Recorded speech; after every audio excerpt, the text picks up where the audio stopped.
We're talking Ball State, Don Shondell and Ray McCallum talking Ball State, Nate Davis and Bonzi Wells, Schumann, Bell Tower and Worthen, Fans Oliver from Muncie to Berlin, getting Concannons, Carters and Greeks.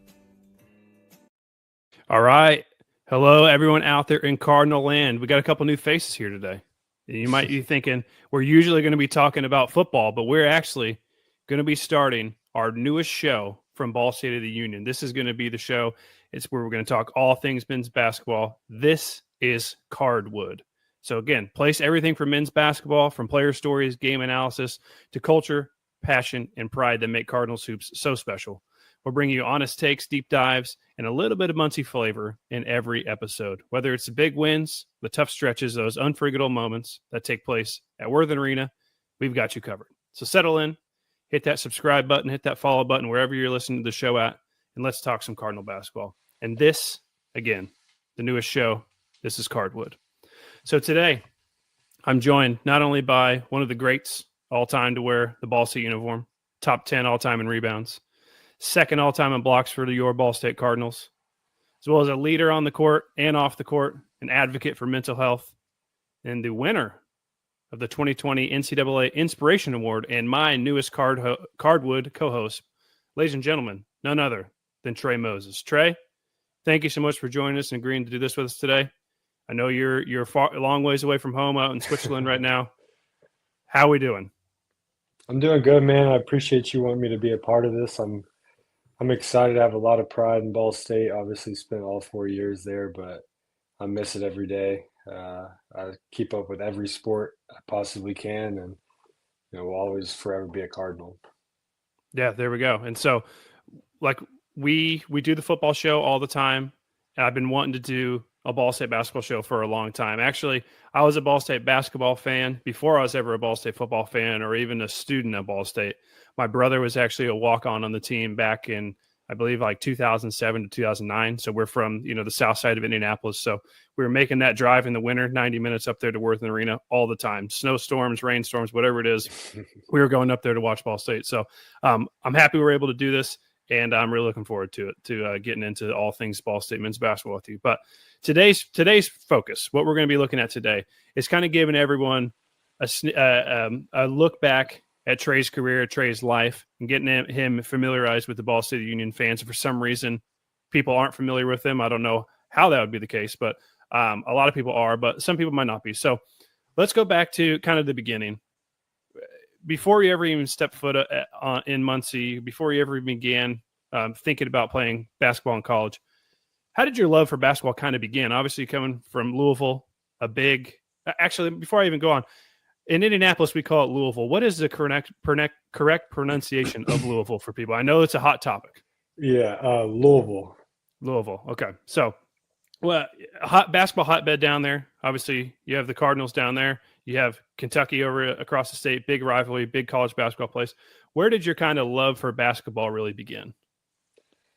So for me, I was, I was kind of the opposite. My dad had season football tickets, so I've been going to Louisville football games since, 2 months in, Mm. and so for me, I love Louisville football. I still love Louisville football. Obviously, like I love Ball State. Will always be priority, but Louisville football will always be there too. And so I grew up going to games, occasionally would go to basketball games, but for me, my dad just kind of put me in every sport from a young kid, from t-ball, basketball, football, soccer. So eventually I kind of just stuck with basketball and football.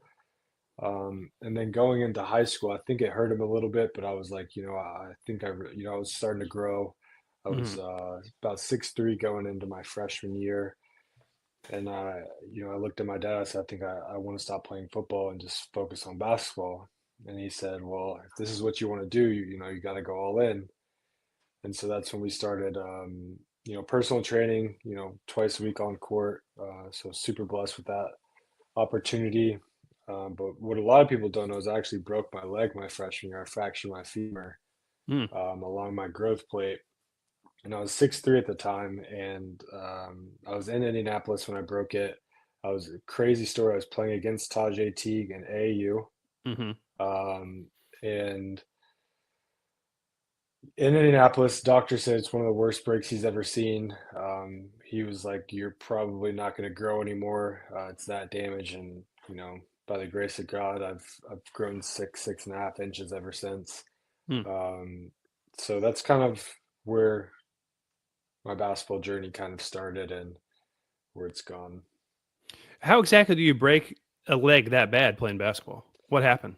So I did a spin move and I kind of got pushed from behind and stepped too far, and it just broke. I made the Oof. layup, but we'll say, but yeah, just broke it.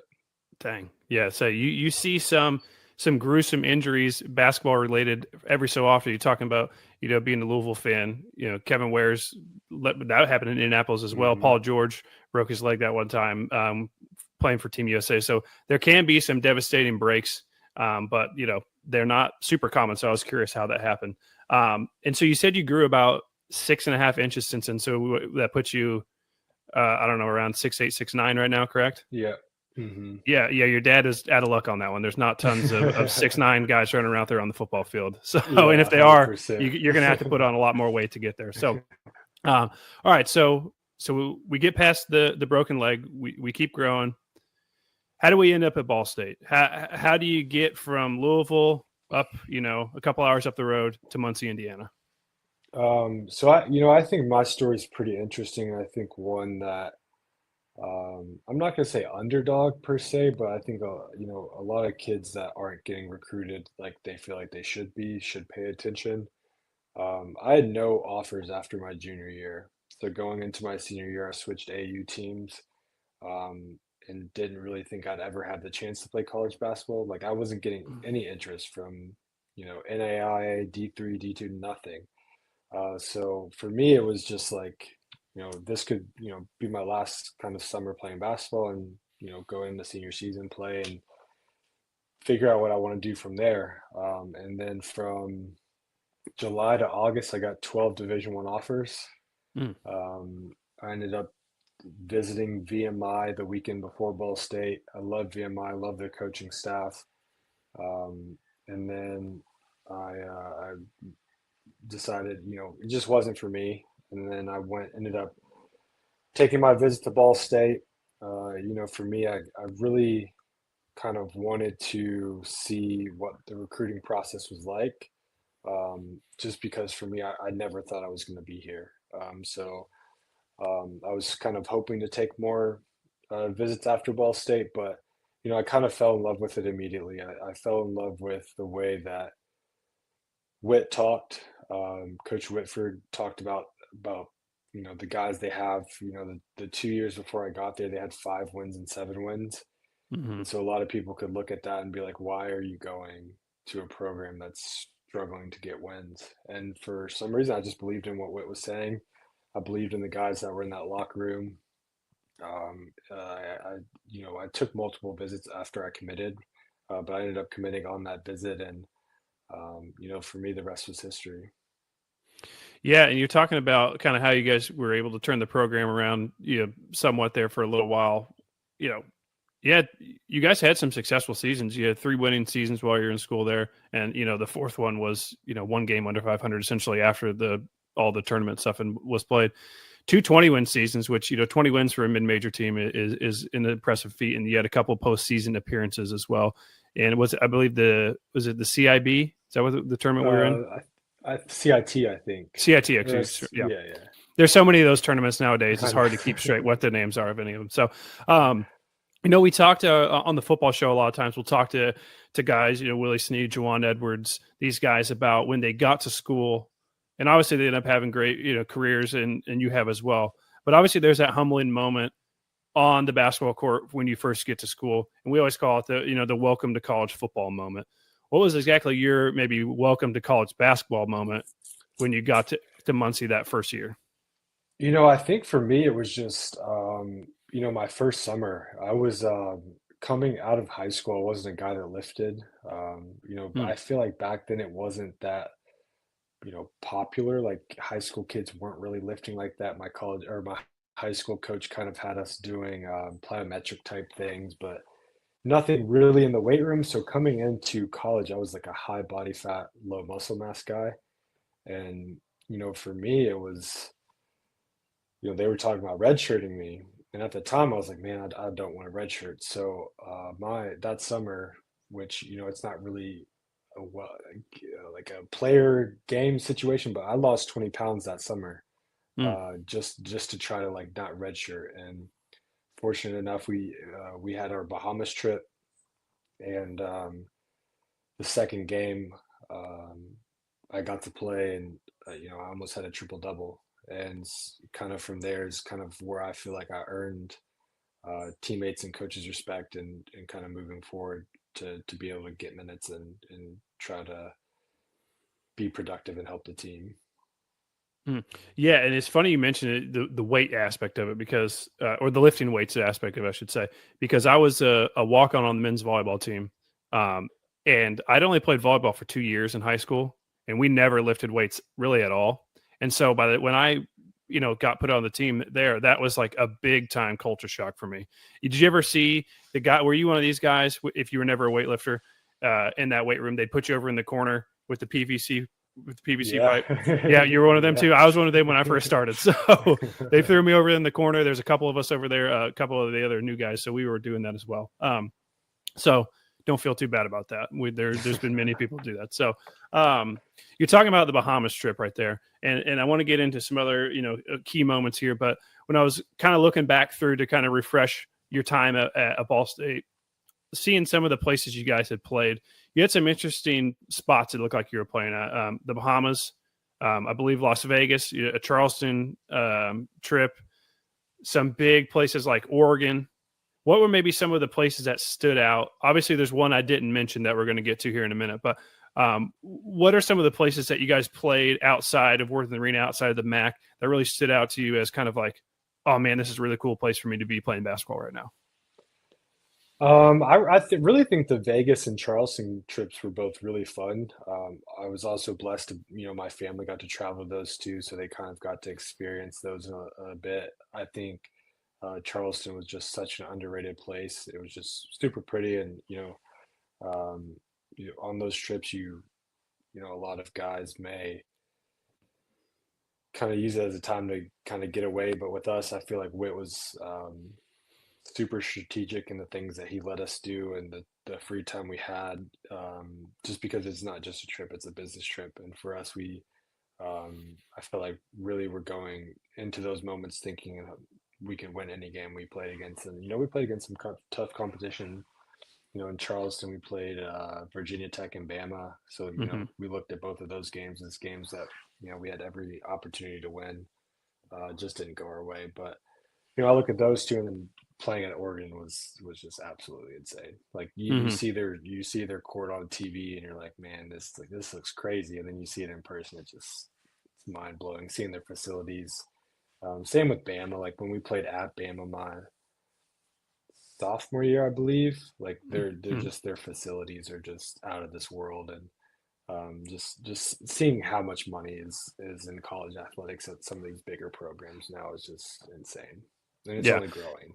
Oh yeah. So the world that you and I played in, and you were a few years younger than me. So even the world you played in, which, you're not that far removed from the NCAA, is completely flipped. It's Yeah. completely different. It's like almost an unimaginable place. I want to ask one more thing about, you're talking about the Oregon court.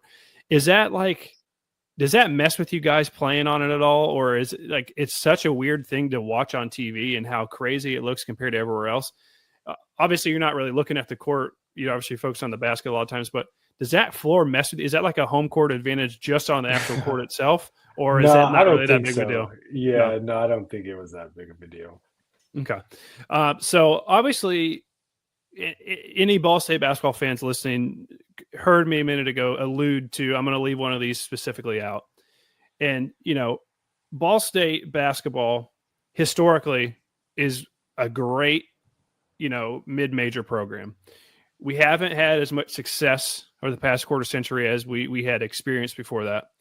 But one of the biggest highlights, if not the biggest highlight in that time frame, was the win at Notre Dame. Kind of walk me through that day, maybe your guys' mentality going into it, the pregame, maybe how the game was going, and obviously the big shot to win it at the end by Taylor Parsons. Yeah, I think a lot of people don't understand is that was a part of our big trip where we traveled like 9,000 miles in 2 weeks. So we flew from Indy to play Trey Young at Oklahoma. We lost there. Flew back home. Flew to Oregon to play Peyton Pritchard and Troy Brown Jr. We lost a close one there. We flew from Oregon to Pennsylvania and played Bucknell. We lost an even closer one there. So we're 0-3 on this road trip. I think we looked at it as an opportunity where we could go 2-2, 3-1, and really make some noise because this was our junior year. We had, me and Taylor, Tajay, Jeremy Tyler, Sean Sellers. Like we had a lot of guys that like were viewed as, this could be a really big opportunity, a team that can make noise, not even just the season, but in March Madness type of thing. And so we're 0-3 on this trip, and I feel like we're a bit tired, a bit bummed out. It's over Thanksgiving break, so it's just we're missing time with everyone, and then so we go to Notre Dame. For you walk in, the arena's nice. It's a very nice arena, and for me, growing up a Louisville fan. I've seen Louisville play Notre Dame so many times in terms of just on TV and at Freedom Hall and things like that. So there was also this taste of like I don't really like Notre Dame as is, just because of the history with Louisville. And that year, Notre Dame was ninth in the country when we played them. They had a really stacked roster, and for us, I think. I feel like we went into every game thinking we can win no matter who kind of stepped in front of us. And, we went through a lot that year. That was the same year that Zach had taken his life. So I feel like there was just so much that went on that year, and it was just a really long year for us. And, we go into that game, ninth in the country, and it just felt like any other game to start in terms of getting ready, preparing. You don't want to treat these games bigger than they're supposed to be. But then it's like halftime's really close. It's like we feel confident. We feel like we can get this done, and then we get the ball. It's a tie ball game, and Taylor does what Taylor does. He's one of the best point guards, not even in Ball State history, but to me in the MAC history. Like I feel like he's one of the best players I've been around, and Taylor did what he does, and he hits that three, and shocked the world. What was the locker room like after that? Obviously, it's a big historic win. I'm sure it was a crazy atmosphere. But is there anything like aside from that you remember feeling, or the team was kind of feeling, or was said afterwards? I think it's just Witt comes in, water's going everywhere. Like it's, we're going crazy. And I think for us, it was just that moment of like, dang, we really did it. Like we went through a lot. We went through this long road trip, 0-3, going into probably the best team between them, Oklahoma and Oregon at the time in terms of rankings. So it's probably looked at as a bit of a tougher win. For sports bettors, we were probably, plus 20.5 looked at, as an underdog, but to us, like they played our style of basketball. Like they played of like the same kind of slower-ish tempo. Like we were still a fast and athletic team, but where Oklahoma and Oregon, there was just up and down, up and down. You had Trey Young, Peyton Pritchard, like just getting up and down, where Matt Farrell is more of a crafty guy. He's not gonna beat you with speed. He's just gonna beat you with skill. And so a lot of people don't understand. Like we looked at that game like that's really the one we could get if we got one. And for us, we got it. And it's just for us, it's just a game we'll never forget, no matter what. Yeah, and no Ball State fans will. I wasn't at the game that night, but I have since acquired a ticket from it, so I got this for always to remember. And I was working for the Indianapolis Colts at the time, and my boss was a Notre Dame alumni, and so whenever and we had a bunch of guys in the equipment room as well who went to IUPUI. So anytime we were playing them, obviously IUPUI didn't have a football team. So whenever we were playing them in basketball, we'd always have fun little side bets and stuff. So then my boss for the Colts, he tried to get in on this action and thought he would try and catch me slipping and catch the Cardinal slip that night. And he was in for a rude awakening that next morning when we got into work. So I appreciate you guys for helping me out there. Of course, man. So in this time frame, this kind of was like Coach Whitford had been there for a handful of years now. He had been growing this program up. Like we said, we had 220-win seasons in a row before coming into this year. It felt like this was going to be the year we really broke through in that MAC tournament. Obviously, it didn't end up happening. What maybe, and I'm sure you guys felt the same way, that this kind of was built into this crescendo of this season. Why do you think maybe we weren't able to ultimately break through and get back to the NCAA tournament, which I know you guys want to do, and all Ball State fans are still hoping we're going to see that someday soon? For one, I don't think a lot of people realize how good the MAC is in basketball. If you look at I think the last 2 years that Buffalo won the tournament, the MAC tournament, they go on to beat Arizona when they had DeAndre Ayton in the first round, and then they go on to make a little bit of a run. Even the last year, I don't remember who they played first round, but they gave whoever a lot of trouble. Those same guys then go on to win TBT a couple of years ago. And it's just like, those are the same guys I played for 4 years. So, like, I know how good they are. So the MAC in general is just really, really good. But in terms of us, our junior year, especially 2017-18, everything that happened with Zach, we had another teammate get kicked off. We had two other teammates get kicked off as well who were big rotational pieces for us. So I feel, losing three guys, one to, death is not an easy ask of grown men, let alone college kids who are trying to navigate life and navigate everything. And then my senior year, we bring in KJ Walton, Bracken Hazen, bring a lot of the same guys back. So we kind of had the same expectations of, a MAC title championship run. Like, that's what we wanted. And I think at the end of the day, through injuries and just some team fit in a sense, not personality wise at all, but just how we fit as a team. Like, it's not always how much talent you can bring in, but maybe just some of bringing in the right pieces to make fit. And to me, we had one of the most stacked rosters in the MAC. We just didn't really figure out how to get everything put together. And at the end of the day, that's what matters most. For sure. All right, well, we'll step away from basketball for a little bit here now, because obviously you're very outspoken about mental health and letting other people out there know that other people are going through the same things you are. It's okay, to not be okay. However people want to put it.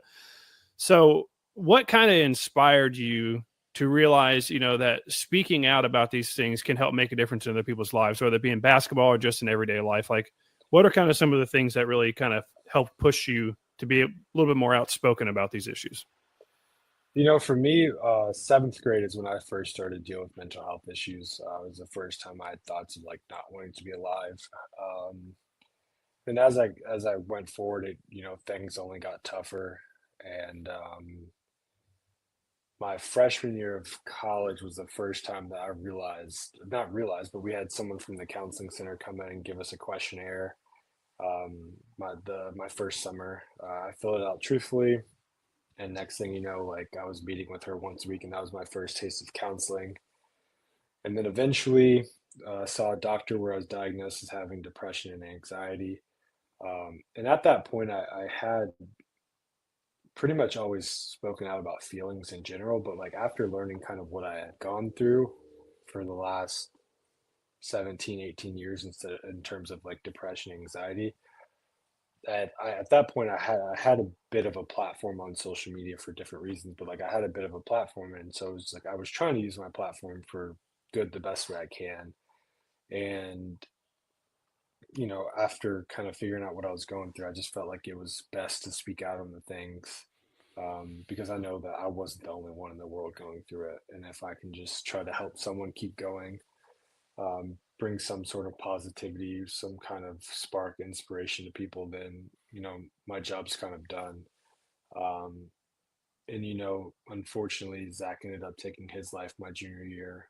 Um, and that was really big for me because like that was one of my best friends and closest teammates and everything you could want. And for me, it was just this aspect of everyone's lost someone in some capacity Hmm. to some sort of, whether it be illness, cancer, old age, whatever it is, someone or someone has lost someone. And um, to me, losing someone from taking their life is really, really hard. I think to me, it's like the hardest to go through. I've dealt with other various deaths as well, but to me, that was the hardest to go through because there's so many questions.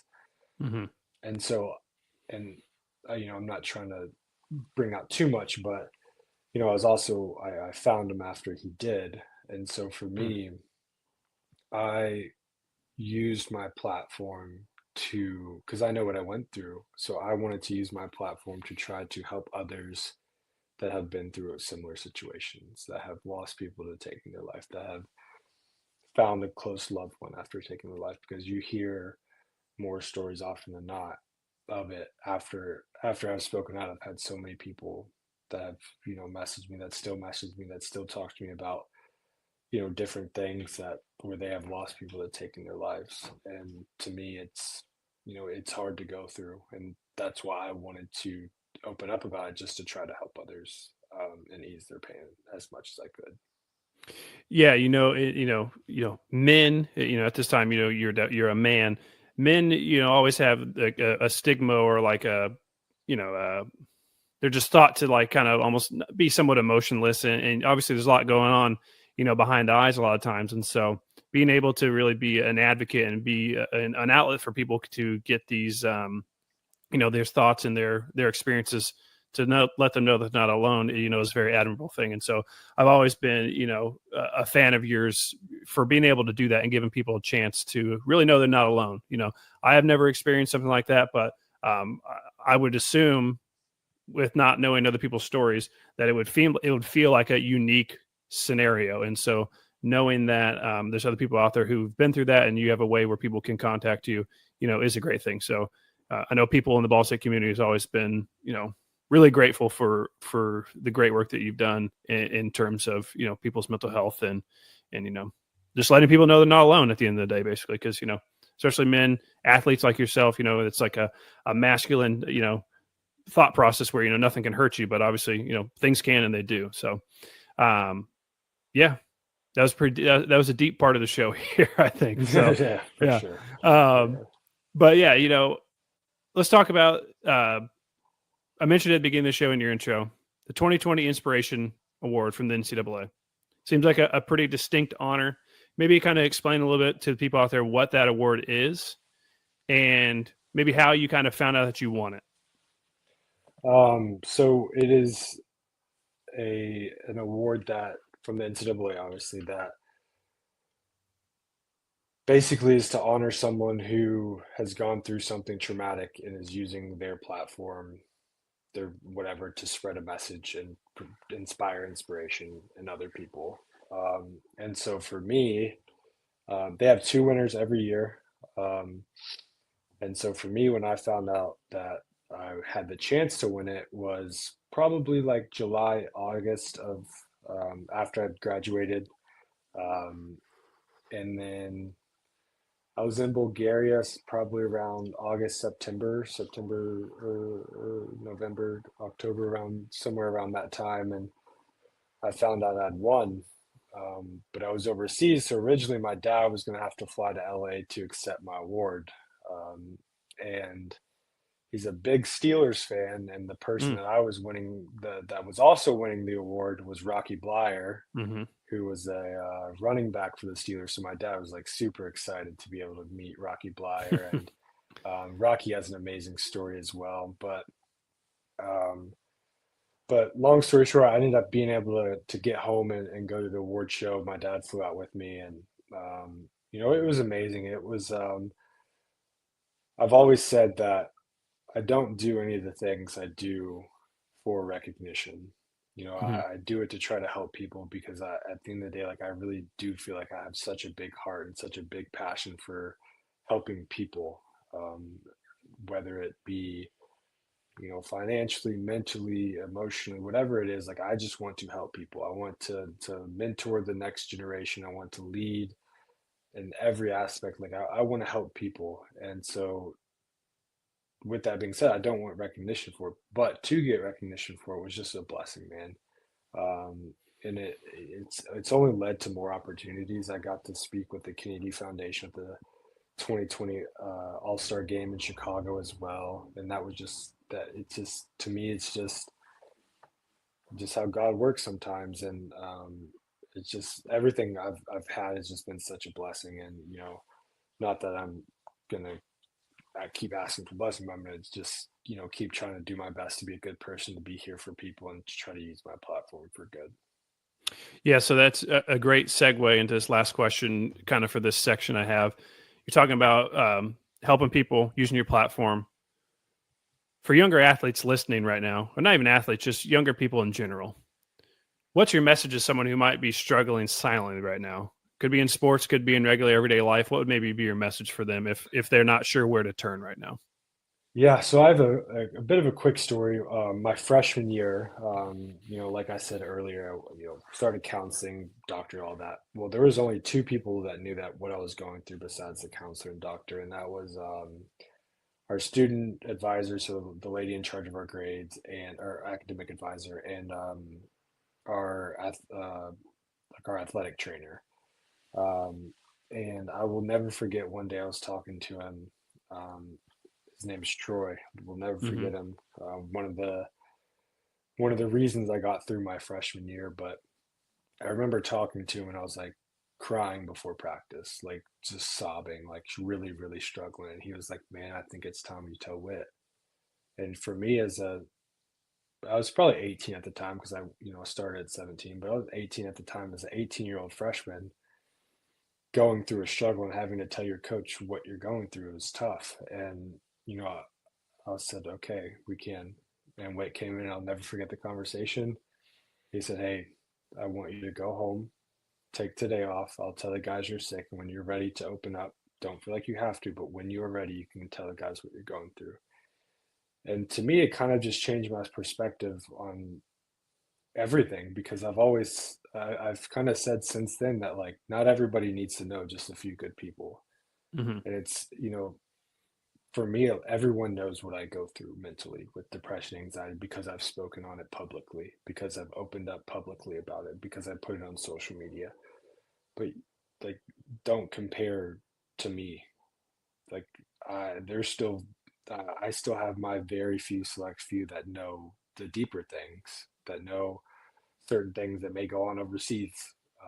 But just find your few good people, and it's not going to be easy. But to me, opening up was the game changer for me, and you really kind of learn who really loves you for you when they see you at your darkest moments. Hmm. Yeah, is a well said. Like I said, everyone out there, we has heard your story. It's been a great thing to be told. Like you said, just so many people out there who might not know what to do, kind of understand. Hey, I'm not alone in all this. So as always, I'll always say I appreciate you, Ball State appreciates you, everyone for doing such a great thing. Obviously, everything people do on the playing fields, on the hardwood, everything is great, but it's the impact that you have off of the court as well, which is such a thing that I think so many people have resonated with. So as always, we appreciate you doing that. No, thank you. Well, let's get back into some basketball here. How about we look at some current basketball with the Ball Hmm. State program right now? So obviously, you said at the beginning of the show you're a big fan of all things Ball State. You follow stuff. Obviously, a new Yeah. coach from when you were there, and Michael Lewis. What's kind of maybe your overall thoughts on the basketball program today, and maybe the direction that you think it's heading? It was a bit of a bittersweet feeling after Wick got fired. It was really, really tough. Um, I'd gone through 4 years with Witt. When to me, Witt was like a dad to me. It was Hmm. definitely more like after everything that went on with Zach, and just even from my freshman year, but like Witt was just everything to me. I got invited to his wedding a couple summers ago. I wasn't able to go, but like that's a relationship. Like Whit will forever have my love, and I know I'll forever have his. So it was kind of tough to see a new coach with some of the guys that I knew, like I helped recruit Peyton Sparks a little bit, and some of these other guys during Witt's time, kind of right after I left, and you know, I didn't want to give Mike a chance. Like I kind of not hope for failure because that sounds really really bad, but Mm-hmm. it was kind of like I wanted when Witt left to be like, damn, we should have let him go. Like that's kind of the feeling I had. But man, now like I got to meet Mike a couple years ago. I think I got to get up for get back up for homecoming one year. I was home for some reason, and I got to meet Mike, and I haven't gotten to be back much. Truthfully, I always look forward to trying to get back, but it's just so tough. But Mm-hmm. Mike and I don't have a relationship. I've only met him the one time, but to me, I'm super excited about what he's building. I know he's a tough nosed coach because he was a tough player, and played for Bob Knight, and those type of guys are kind of the coaches you want. That to me, just from the outside perspective, he's going to fight for you as long as you're fighting for him on the court. He's going to fight for you in any way in life in whatever capacity. And so to see that um, from a former player, like that's what I want to see um, in this program is a team that's not afraid, a team that's going to fight every single time, offensively, defensively, loose balls, and I think that's what Mike is building because that's who he was he was that same player. So I'm super excited about these guys and kind of what they're building, and I think it'll be a really big year for them. Mm-hmm. So, we were alluding to this earlier when we were talking, this was, back in the 80s, 90s, early 2000s, this was a dominant mid-major program. We haven't won the MAC championship since 2000, and we're still tied for the most tournament championships of all time. So we've given teams a 25-year gap, and they still haven't really been able to overtake us. NCAA tournaments, Sweet 16, stuff like that. Now, the issue is this is a completely different world than even you were in, 5-6 years ago now. There's NIL, there's the transfer portal, there's all this stuff. So Coach Lewis has a whole slew of different things that he has to navigate now that maybe Coach Whitford didn't have to as much. So in your opinion, with this world of college sports that we're in, especially college basketball, what do you think Ball State and Coach Lewis need to do to be able to break through and get the Cardinals back to the NCAA tournament? Is it a more focus on NIL? Is it hammering the transfer portal? Is it just, focusing on coaching and just worrying about who's in house? Where's your kind of mind at with what they can really do to finally break back through? I think at the end of the day, you have to focus on who's in house. But with that said, I think you have an idea of over the course of a year of guys who are going to transfer and guys who, from even other programs who may transfer, who may not be getting a lot of time. So I think between focusing on and who's in house, developing your young guys, maybe high school guys, if you bring them in, less and less high school guys are getting a chance now because of the transfer portal. Mm-hmm. So nailing the transfer portal is key. I think we've really done that this year. I think we have a really, really big opportunity to make some noise. And I truly do. I think this is the year where, Mike probably has his guys. This is third or fourth year. I think it's the fourth year for him now coming into this year. Yeah. So I think you look at it as like, he's brought in a lot of his guys over the last couple of years, and they're starting to build. And as a program, that's what you want. As a coach, that's what you want. Start to build with the guys that you envision in your system offensively and defensively. And I think, there's a great opportunity this year. Yeah, that's a great point that I've never really thought about because, it seems unavoidable for a team like Ball State in this current age of college basketball. No matter what happens, no matter how good you are, it seems like your top end guys are going to leave pretty much. That's just the state of what it is. Like, that's just how it's going to go. But you made a good point about bringing your other guys in and kind of develop them over the years, and then maybe hitting that crescendo mark at a third year or a fourth year, something like that, where you had these more role type players who have built up, and then you fill in at that top spot in the transfer portal, and maybe that's where you have that really good year. So I had never really thought about that. We always just look at the top end guys who end up going to Nebraska or Central Florida, wherever they end up going. And you kind of forget about the roster on the back half that they're building up that whole time. So that's a good point. I had never really thought of it that way. So Because I think that's the biggest aspect is the more guys you can retain, like mhm, the better chance you have to be good the following at a mid-major program. right. These, Kentucky's, Louisville's, Florida's, like these bigger programs that can get the top end transfer portal guys. Like, yes, you want some retention, but at the end of the day, you're bringing in the top talent. You'll find a way. In Hmm. terms of a mid-major program, like you have a chance for your top talent to leave to go to these bigger programs, but you're trying to keep them. Obviously, they're talented, but you're trying to get as much retention because at the end of the day, the more you play with guys, the more comfortable you get with them, the better you're going to play, the better you're going to know where guys are going to be offensively and defensively. The as a coach, you know how certain guys like to be coached, so you can kind of learn them. But if you're bringing in six, seven, eight new guys every year, that's what makes it tough. That's what is going to make college basketball tough for a lot of these coaches, and a lot of these coaches in general aren't loving the transfer portal because of situations like this. I think, and for me, it's just trying to just retain as much as you possibly can. Hmm. Yeah, so it'd be interesting to see, how they're able to navigate that this year. And like Trey was saying, he's hoping it's going to be a big year for the Cardinals. I'm hoping that as well. I know all the fans out there, we're ready. This is obviously Muncie in Central Indiana in general is a huge basketball area. You got the biggest high school gym in the country right down the road. You got the history of college basketball within the state. Obviously, you have the Pacers and what they've been doing recently. So everyone is ready for success. So I think Ball State is primed to do that as well. And so I hope that happens. So Trey, we'll wrap up here in a couple of minutes. But before we do, I want to talk about your post Ball State career. Obviously, it's everyone's dream who plays sports at any really level to play professionally. You've been playing professionally for a while now overseas, over in Europe. So maybe kind of tell me some of the places you've played so far and how that's been going and how long maybe you think you'll be able to do it for. So this is year 7. I've played in Bulgaria, Portugal 3 different seasons, now Switzerland, Austria, Australia, and Cyprus. I would say I've had a decent career. It's not one that, I'm very proud of myself in terms of the career I had. I never thought I would be, I told you I never thought I'd be a college basketball player. I really definitely didn't think I'd be a professional player, getting paid to do something in a country that some countries I'd never even heard of. I'd never heard of Bulgaria when I went there, and it was just like I'm getting paid to play here. Like it's a blessing.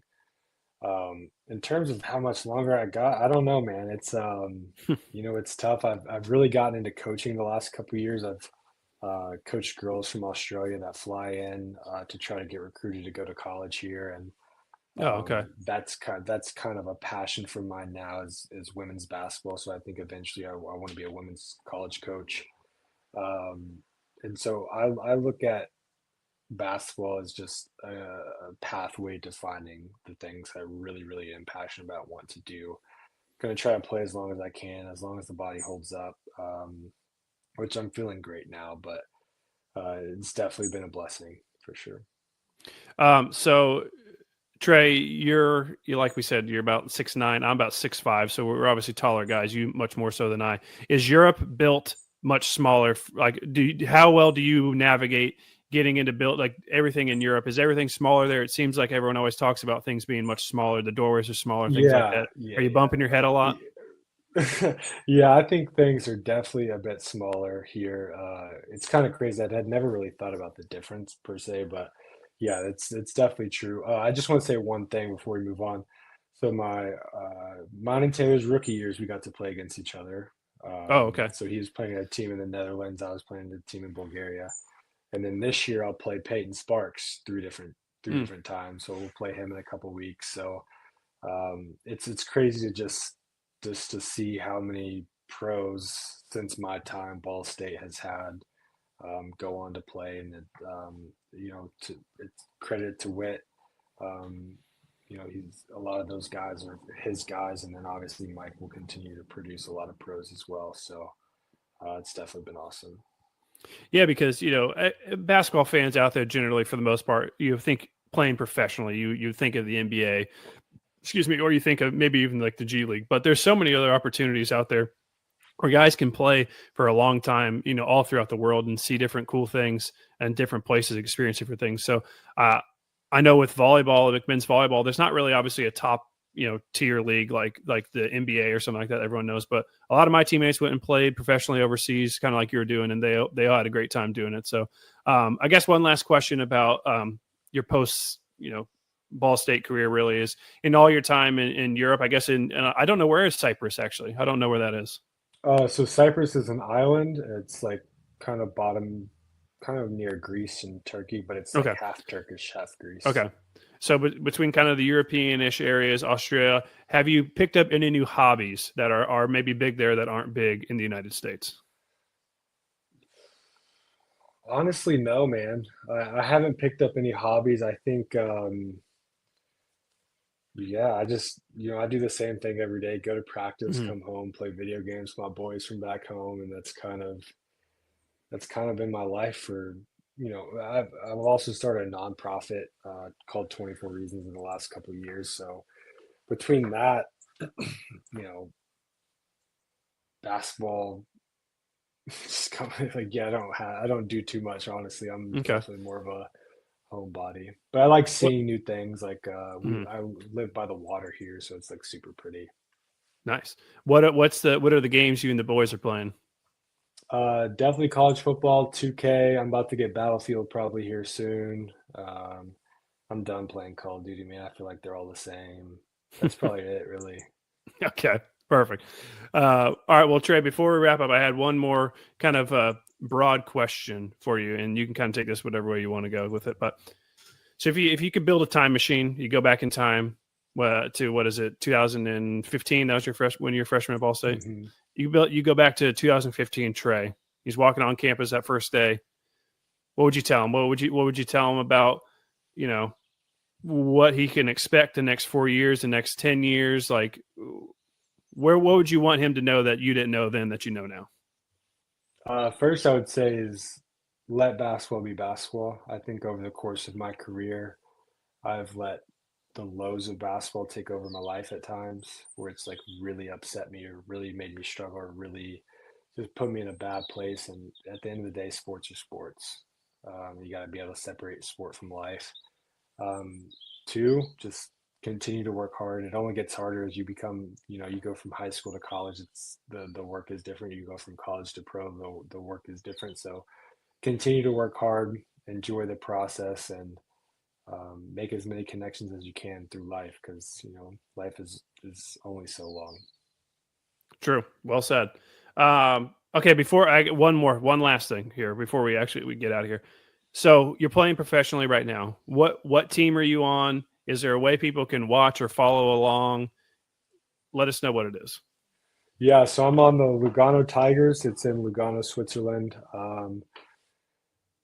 We you can watch on YouTube. I think there's like a Swiss basketball league or something on YouTube. Hmm. But it's kind of crazy because I'm obviously 28 in year seven, but a lot of my teammates are like young college age. Like majority Hmm. of my teammates are 20 and under. So like I am talking to a lot of my teammates the way that like I think I would probably talk to 2015 Trey, and in terms of Hmm. trying to keep him going. So I try to keep a lot of my teammates going, try to keep them positive, try to just give them all the things that I've known through basketball life that I think at times I wish I would have known back then too.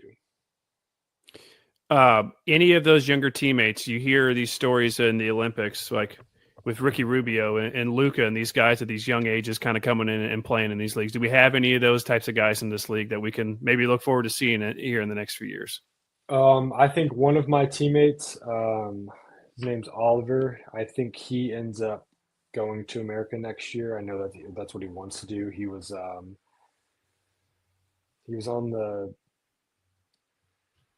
European Championships tournament team, I think, this past summer. Like, he's really good, one of the best shooters I've been around. So I think I think he'll end up going to play in college somewhere next year. I'm not gonna tell where I think he goes, but I think that that's kind of his goal, and I think he's definitely got the ability to get there. Okay, perfect. So everyone be out the lookout for Oliver. So, Mm-hmm. all right, that was great. This was great. We appreciate you coming on. And yeah, we're gonna be back on soon with Trey and I. Once we finish up here, we're gonna kind of map out a little bit of a plan to get you guys some Ball State Cardinal coverage again. He's overseas. He's in Switzerland, so we're gonna figure out how we're gonna do this the best way possible to bring the best stuff out to everybody. But we appreciate Trey coming on. We appreciate Trey coming on the show and being a co-host for us going forward. So Trey, thank you so much, and we'll do this again soon. Yes, sir. Thanks for having me. All righty, all right, everyone, and that is your inaugural edition of Cardwood, the newest show from Ball State of the Union. So be sure to like, follow, subscribe, comment, do whatever you're doing on any of our social media platforms. And we will see you all soon with a preview edition for the 2025-2026 Ball State men's Cardinals basketball team. So until then, everybody, chirp, chirp, and go Cardinals. Chirp, chirp.